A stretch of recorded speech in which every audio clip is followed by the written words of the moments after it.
Remember this famous scene? I was rooting for you. We were all rooting for you.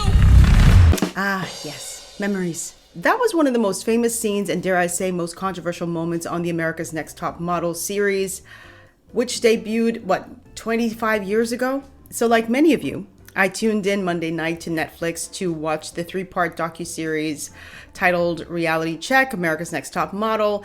This was supposed to be a moment for Tyra Banks, who is the creator of this show, to address a lot of the controversies that happened on the show, and there were a lot.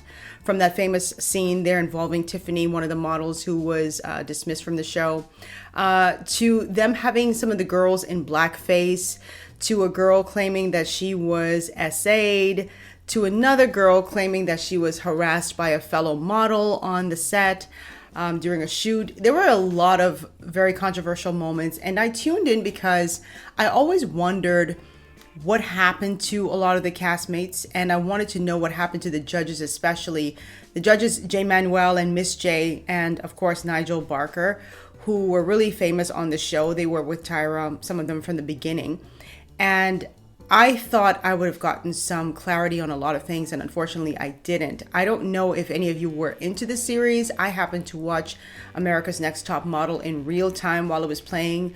I think I may have checked out season 15 or 16, if I'm not mistaken, just because it became very repetitive, and then I just was like over it. And now I see Tyra Banks is teasing that she's going to be doing a cycle 25 of the show. And so I guess that this docuseries was supposed to be her way to address these controversies, just to kind of get it out of the way before moving forward with season 25. Now, I thought she would have been very open about what happened, taking full responsibility. Instead, I got a lot of excuses from Tyra Banks, and it almost seemed like she was playing a role during the sit-down interview. She didn't really address a lot of things, and she blamed production for a lot. I'm going to take this step by step. And for those of you who didn't watch the series, you're like, I don't have any interest in it, please still tune in, because I think there's a lot to glean from this, right? Tyra Banks is a world famous model. She was a Victoria's Secret model. She had, covered many magazines back in her day. She came up, I think after Naomi Campbell, at a time when there weren't a lot of black models on the runway. There still aren't a lot, but way more now than there were, years ago. What I really enjoyed about the series was her sort of documenting her whole journey to having America's Next Top Model, wanting to look at her second act in life. And not only that, she had an interest in American Idol. She had this interest in American Idol. She liked the reality-esque part of it. And she said, she questioned what Kelly Clarkson, who was the first winner of American Idol, would do when she was off, when the cameras weren't rolling, what was going on. And so she came up with this concept of having a show that would give girls who ordinarily wouldn't have had a chance in Hollywood an opportunity to get into the modeling game. And I think that's what interested me, because Tyra, being somebody who was a black woman who didn't have a lot of opportunities, starting her own show and having that insight about what it takes to not only be a model, but to navigate the fashion industry with all their, racism, their biases, all that stuff. I thought it would have been really good. And I thought she would have functioned almost like a den mother or a big sister to these girls. And she did, to her credit, give a lot of girls a wonderful platform, plus size girls. I think Winnie Harlow was on the show. She has vitiligo. Girls who had textured skin, not the smoothest skin, she gave them an opportunity. One of the cycle winners, Eva Marcel, was not very tall. I think she was 5'5" or 5'6". They said 5'7", but later on I think they said she's 5'5", 5'6". So a lot of these girls would not have had a chance in Hollywood. So she did put a lot of people on. But by being on the show, a lot of those girls had to face a lot of stigma, even when they went into the fashion industry. So even if they got representation with modeling agencies, they were treated differently, because it wasn't the way it is today, where having a big social media following or coming from a reality show, you have a lot of fans built in already, and people like that. Back then, there was a stigma, you didn't really earn it. You went on a show and then you got it. American Idol kind of faced that stigma as well. But so I really love that aspect of it. But where I think I just kind of fell out with America's Next Top Model is because I found that Tyra, who had talked so openly about being bullied in the industry, especially by Naomi Campbell, supermodel Naomi Campbell, basically turned right around and bullied a lot of these girls. They had some crazy moments on the show where girls who were in a competition who weren't even guaranteed to win were asked to do like really invasive dental cosmetic procedures. There was one girl by the name of Danielle who had who had a gap in her teeth, her two front teeth. And Tyra was like, nobody wants to really see, like that gap. Nobody's going to be thinking like easy breezy, beautiful cover girl and looking at your gap, which is kind of crazy because Lauren Hutton was a model. She was an actress as well. And she famously had a gap tooth. And then there was another girl, I can't remember her name right now, a blonde hair girl who had, she had some dental challenges. She had like a snaggled tooth in the front and they signed her up to like remove 4 of her teeth. Look at my teeth. Horrific. And the girl was in excruciating pain and it was documented in the series. And I remember watching America's Next Top Model in real time. And I was like, why the hell would they take 4 of her teeth out at one time? Unless it was like severely impacting her or like causing her pain. Like this was just a competition. So it was things like that. The blackface episode, of course, was it was controversial back then to me. Like a lot of people today are saying, oh, we're holding America's Next Top Model and Tyra to standards of today. But I watched that in real time and I was like, what the hell is this? You turned in a white girl black? Like that is blackface. But, they proceeded with that. They had a lot of controversial moments. And so I bring up all of that to say this. I thought, considering that Tyra Banks has had years to mull over the criticism that she and her team have faced, that she would have sat down in this interview, because they teased it so heavily. I thought for sure she was going to say like, I feel sick to my stomach about what I did to those girls. I feel sorry that I bullied them. I was a mean girl. I wanted some accountability and all I got was a lot of dodging, ignoring questions, blaming production, blaming other people. And it just was really frustrating to watch. It was like, why am I wasting my time tuned into you? Like I automatically started believing a lot of what the other girls were saying. And of course, her castmates, Mr. J, Miss J, and Nigel Barker. Another one of the things that I wanted to point out is, Tyra has a lot of blame, on her shoulders and rightfully so. But I don't want to give the other judges so much of a pass because during that time, they were mean-spirited, many of them to the girls as well. Again, I remember this model, her name was Kenya. I don't remember her last name, but I'll put it up on the screen. And I remember her doing a photo shoot. And I'm sure many of you who watch the show, you remember this, but she was doing a photo shoot in Africa somewhere. I can't remember which country. And this male model was being very inappropriate to her. There is a line that I feel was crossed. He's grabbing my legs. It was wrong, and for some reason, no one really seemed to see it. And like touching her thigh, and like making sounds when he was like right up on her. As a matter of fact, I'll put a photo on the screen. You can see his hand there on her thigh. But if you were watching it in real time, Kenya really felt a type of way. She was like maybe early 20s. And she was telling them like, hey, there's something going on the set without trying to be unprofessional, without trying to create a ruckus. She was letting them know that she wasn't feeling comfortable and they were like ignoring her. All of them, all of the judges at the photo shoot. And so there's a lot of blame for them as well. So I don't like this aspect of it where Tyra by herself is being thrown under the bus. But, she is the creator of the show. It's her show, so she is going to shoulder a lot of blame. And I just did not like the fact that she just seemingly kind of skirted so many issues and ignored so many like direct questions. And it almost seemed like she was in a pageant. Like if you watch her presentation, this really weird, like fake smile, like, yeah, no, it's production. Yeah, no, yeah. Ooh, that was a bad call. Yeah. Oh, yeah, the blackface. Yeah. And it's like no accountability. Some say the judges and Tyra Banks offered more excuses than real apologies for what happened in the show. Do you agree? Oh my gosh.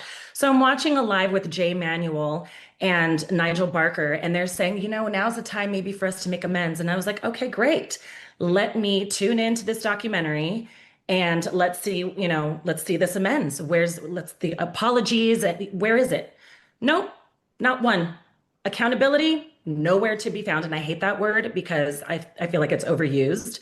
But no, I feel like it was just nothing but blah, blah, blah for them mostly. And we were just kind of like sprinkled in there. We took away one thing from watching this.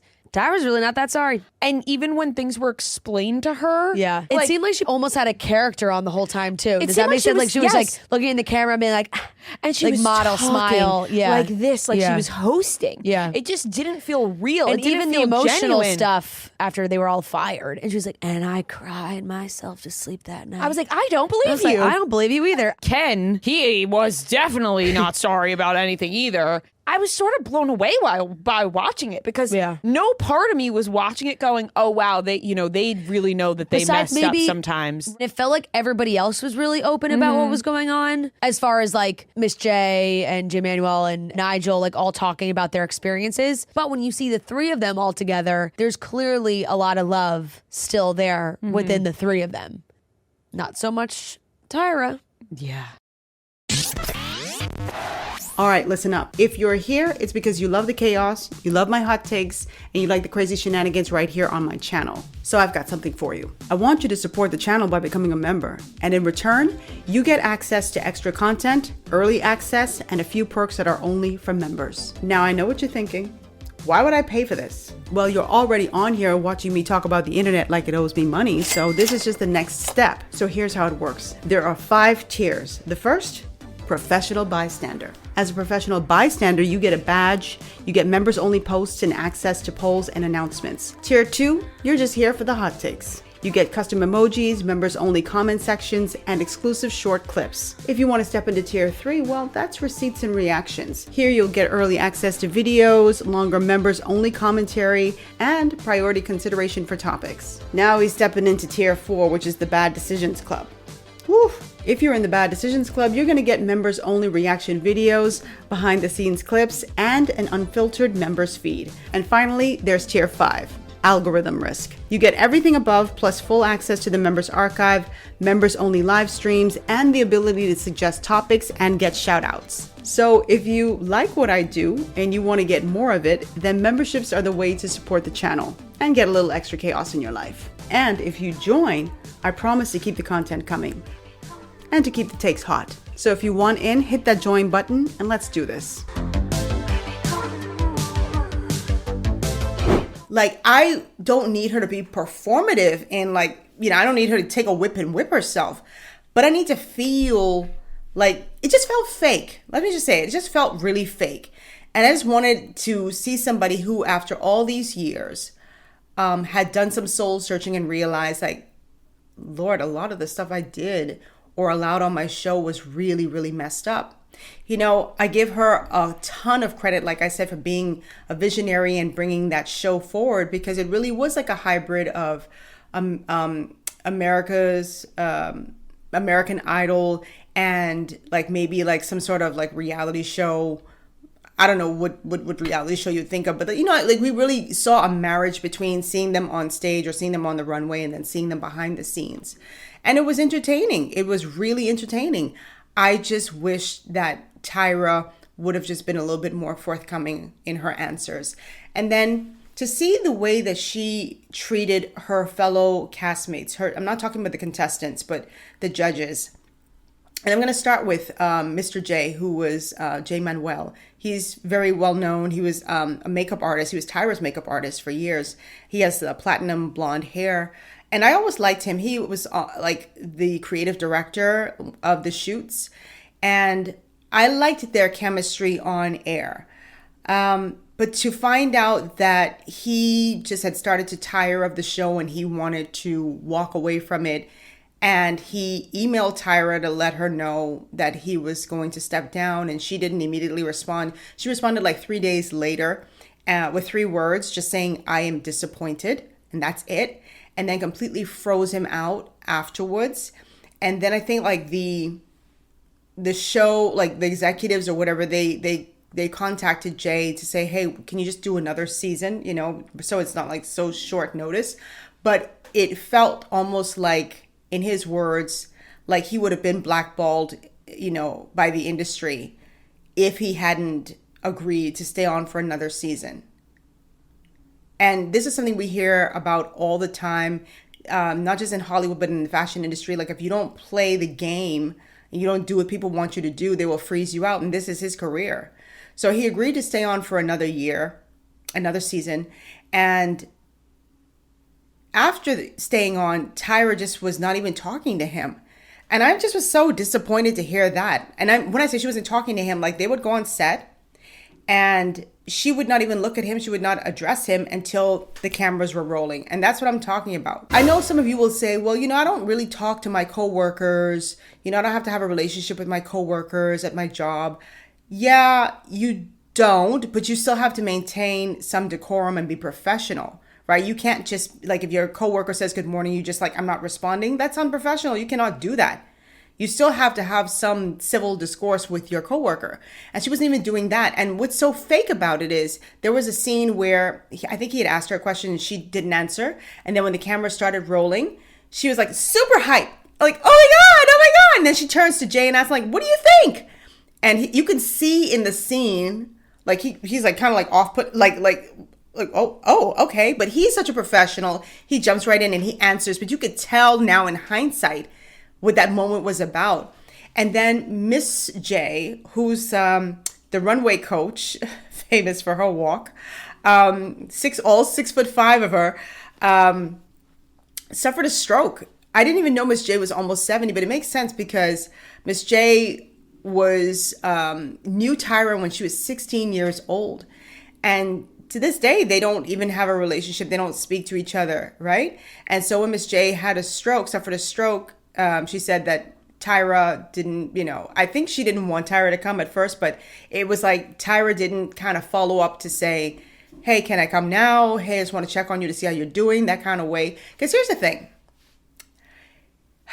I don't know about y'all, but like if I have a falling out with someone who I've known since I was 16, right? And they've been so instrumental in my career, and they suffer a stroke to the point where they are confined to a wheelchair.